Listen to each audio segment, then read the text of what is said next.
বিসমিল্লাহির রহমানির রহিম। করোনাকালীন সময়ে নবম শ্রেণীর ছাত্রছাত্রীদেরকে অনলাইন ক্লাসে স্বাগতম জানাচ্ছি। আজকে আমি নবম শ্রেণীর ভূগোল ও পরিবেশের দ্বিতীয় অধ্যায়ের একটি পাঠ নিয়ে আলোচনা করব। আমি আবারও বলতেছি যে নবম শ্রেণীর ভূগোল ও পরিবেশ বিষয়ের দ্বিতীয় অধ্যায়ের একটি গুরুত্বপূর্ণ পাঠ নিয়ে আলোচনা করব। আজকের পাঠ হল আণবিক গতি।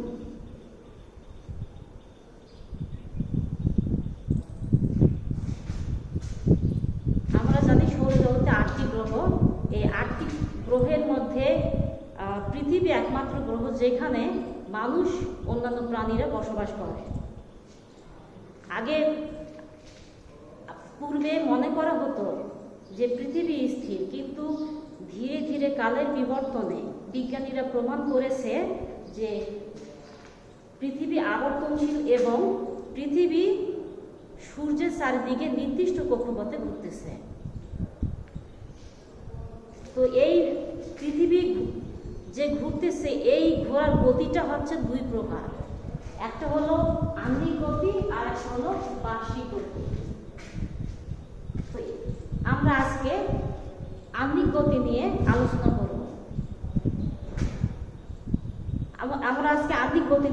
করব।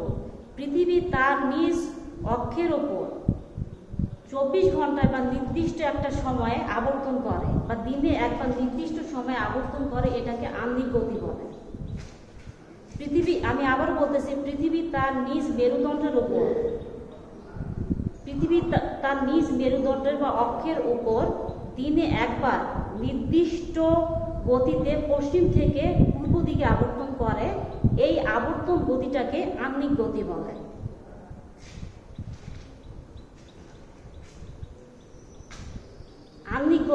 তো আমি আবারও বলতেছি, পৃথিবী তার নিজ মেরুদণ্ডের উপর পরীক্ষা আসতে পারে আণবিক গতি কাকে বলে।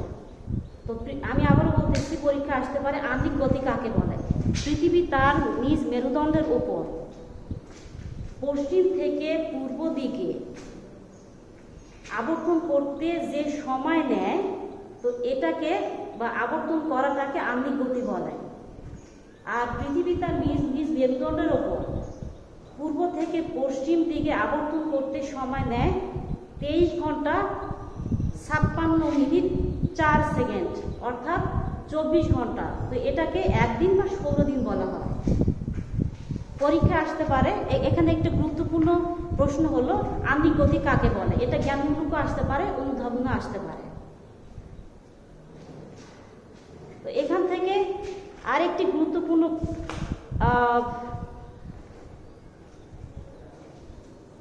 প্রশ্ন হলো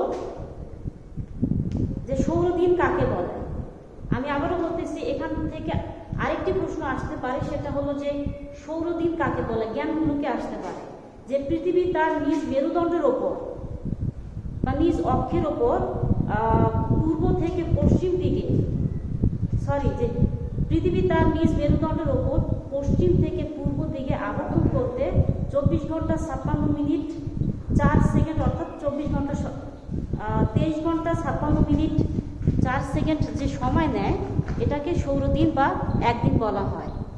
তো পৃথিবী যে আবর্তন করতেছে, আমরা জানি পৃথিবীটা গোল। তো পৃথিবীটা গোল, তো যেটা আবর্তন করতেছে নিজ মেরুদণ্ডের উপর, যেটা আবর্তন করতেছে, তো এই আবর্তনের গতিটা সব জায়গায় সমান নয়। যেমন এটা হলো উত্তর মেরু, আর নিরক্ষরেখা বা দ্বিতীয় গোলার্ধের নিচের অংশটা হলো দক্ষিণ মেরু, আর মাঝখানেরটা হলো যে নিরক্ষরেখা, অর্থাৎ পৃথিবীকে পূর্ব থেকে পশ্চিম দিকে বেষ্টন করে যে রেখাটি আছে সেটি হলো নিরক্ষরেখা। এবং নিরক্ষরেখার উত্তর দিকের অংশটাকে উত্তর গোলার্ধ বলা হয়, এবং উত্তর দিকের শেষ প্রান্তটাকে উত্তর মেরু বা সুমেরু বলা হয়, এবং দক্ষিণ দিকের অংশটাকে দক্ষিণ গোলার্ধ বলা হয়, এবং দক্ষিণ দিকের শেষ শেষ প্রান্ত বিন্দুকে অর্থাৎ এই জায়গাটাকে দক্ষিণ মেরু বা কুমেরু বলা হয়। তো এই কারণে যে দেখা যাচ্ছে যে পৃথিবীর গতিটা এই কারণেই যে কোনো জায়গা বেশি মোটা, কোনো জায়গায় একটু সরু, এই কারণেই যে পৃথিবীর আবর্তন গতিটা সব জায়গায় সমান নয়। পৃথিবীর আবর্তনের বেগ হচ্ছে নিরক্ষরেখায় সবচেয়ে বেশি, কারণ এই জায়গাটা আসলে অনেক দেখা যাচ্ছে চ্যাপ্টা বা মোটা, এই কারণে এখানে আবর্তন বেগ সবচাইতে বেশি। এই পরীক্ষা আসতে পারে যে পৃথিবীর আবর্তনের বেগ কোথায় বেশি, নিরক্ষরেখা সবচাইতে আবর্তনের বেগটা বেশি, ঘন্টায় প্রায় 1700 বা 1700 কিলোমিটার। এখান থেকে আসতে পারে পরীক্ষায় যে পৃথিবীর আবর্তন বেগ কোথায় সবচেয়ে বেশি। পৃথিবীর আবর্তনের বেগ নিরক্ষরেখায়, এই নিরক্ষরেখায় পৃথিবীর আবর্তনের বেগ সবচাইতে বেশি, আর এখানে হচ্ছে ঘন্টায় 1700 কিলোমিটার।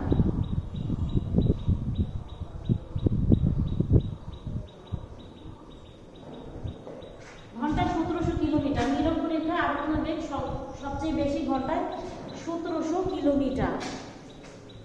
তো এখান থেকে আরেকটি প্রশ্ন হলো, অনুধাবনে আসতে পারে যে আমরা পৃথিবীর পৃষ্ঠ থেকে ছিটকে পড়ি না কেন? পৃথিবী প্রতিনিয়ত ঘুরতেছে, তাহলে আমরা পৃথিবী থেকে ছিটকে পড়ি না কেন?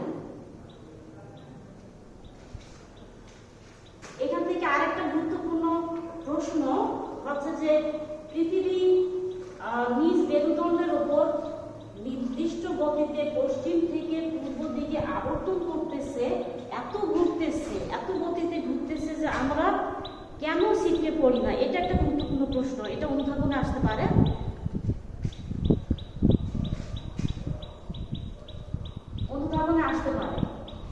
আমরা পৃথিবীর পৃষ্ঠ থেকে ছিটকে পড়ি না কেন, এটা অনুধাবনে আসতে পারে। আসলে পৃথিবীর 1 নম্বর পয়েন্ট হলো যে পৃথিবী তা যে হারে আবর্তন করতেছে সেই একই হারে, সেটা হলো যে বায়ুমণ্ডল এবং জীবজন্তু সবকিছু সেই হারে আবর্তিত হচ্ছে।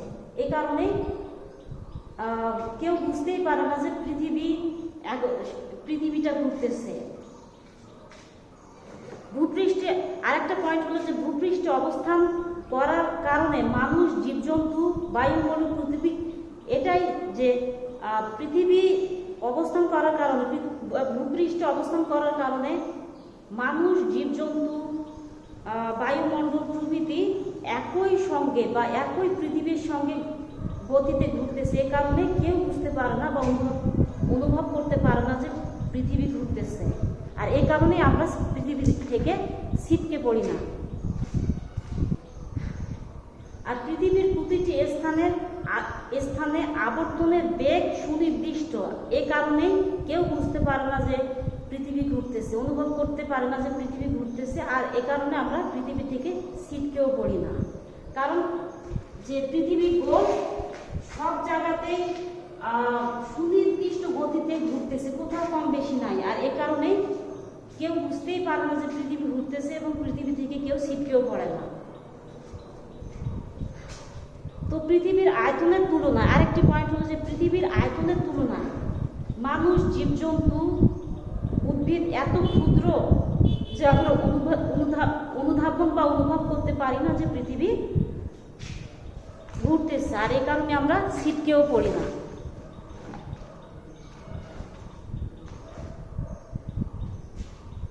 আর ভূপৃষ্ঠে আরেকটি পয়েন্ট হলো ভূপৃষ্ঠে অবস্থিত সকল বস্তুকে পৃথিবীর অভিকর্ষ বল দ্বারা নিজের দিকে আকর্ষণ করে, আর এ কারণেই কেউ পৃথিবীর পৃষ্ঠ থেকে ছিটকে পড়ে না বা পড়ি না, আমরা কেউ পৃথিবীর পৃষ্ঠ থেকে ছিটকে পড়ি না। আরেকটা গুরুত্বপূর্ণ পয়েন্ট হলো যে দুটি বস্তুর মধ্যে একটি যখন চলতে থাকে আরেকটি দাঁড়িয়ে থাকে, তো তখনই বোঝা যায় যে পৃথিবীর গতি। তো এ কারণে আমরা পৃথিবীর পৃষ্ঠ থেকে ছিটকে পড়ি না। অর্থাৎ এভাবে পৃথিবীর সামনে স্থির এবং সমান কোনো বস্তু নেই যার সাপেক্ষে পৃথিবী আবর্তন করে, এটা আমরা কেউ বুঝতে পারি না।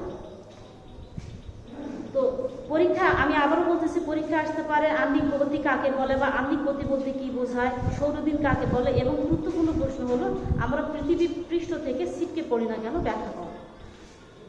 তো আজকে সবাই এ পর্যন্তই, সবাই